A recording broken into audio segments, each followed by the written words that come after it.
Men zerikib ketib YouTube'ga kirishga qaror qildim. Lekin men hali ham 5000 ta bo'lmayapman. Buni ko'rib men aktivim tushib ketdi. Bu narsani ko'rgandan keyin undan battar aktiv tushib ketdi. Lekin buni ko'rib esa aktivim juda ham yuqori bo'lib ketdi. Va kommentariyada juda ham ko'p maqtovlar eshitdim. Ular orasida esa creepypasta so'zi ham bor edi. Stop. Yo'qmadi deganmi? Nima bezak tashlading? Yo'qmasa ko'rmagin xo'p. Bu qiz menga yoqib komment yo'q bo'lib, o'shaning uchun kanalga kirganim 84 ta obunasi bor ekan va kanalga obuna bo'lib, qo'ng'iroqchani ham bosib qo'ydim. Ular qarasam, buni ham ukasi bor ekan va kanalga kirib, kanalga obuna bo'lib, buni ham qo'ng'iroqchani bosib qo'ydim. Albatta bu reklama. Do'stlar, Telegram kanalida katta konkurs bo'lyapti. Shartlari juda ham oson. Shunchaki tepada turgan ikkita silkaga obuna bo'lib va chiqib ketmang. Va melichkamga bitta xohlagan rasmlarni tashinglar. Va siz konkursda qatnashasizlar. Birinchi o'ringa esa premiumni tekin olish. Qolgan sovrinlar ham bor. O'tib konkursda qatnashing. Davunjibza yo'ldan spam bo'libdi. U yo'ldagi barcha kaktuslar yig'ib chiqdi. U keyin o'lim mashinasini yaratdi. U yo'lda ketayotganda shunaqa dahshatli nafas ovozlari eshitildi.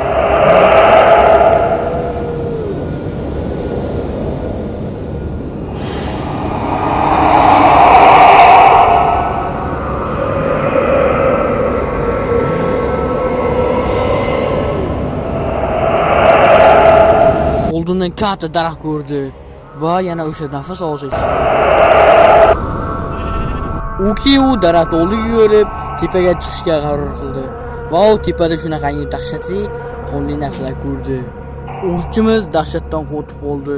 O'tda qon hamda yozuv taxtachalar turgan edi va bosh u yozuv taxtachalarida nima borligiga qiziqdi va qarasa o'tda o'lim deb yozilgan edi.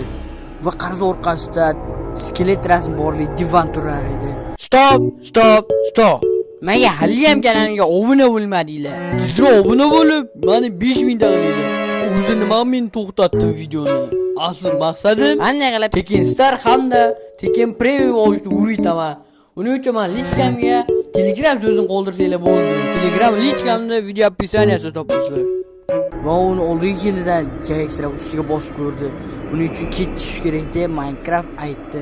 Va u ketishini kutdi. Kutishda zerikkan o'yinchimiz tashqari chiqib vijvani qilishga qaror qildi. Qarasa kecham tushyapti ekan. Daraxt oldiga borguncha o'sha tashib kecham tushib qo'ydi.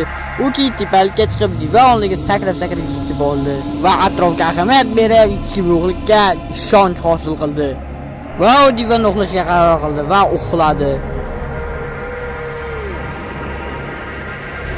O'yinchimiz ertalab bo'lganda esa qimirlamadi. U nima bo'ldi? Nima qo'ydi? Unisini noma'lum.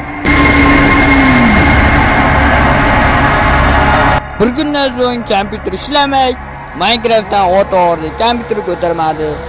Sizlarda ham shunaqa holat bo'lganda nima qilardinglar? Kommentariya sizlarga muhtazir. Sizlarga ham shunaqa creepypasta videolar yo'qsa kommentariyaga creepypasta so'zini qoldiring. Va bizning Telegram kanalimizga o'tib obuna qo'yinglar. O'tda g'aroyib konkursi va starli o'yinlar bo'ladi. Obuna bo'ling.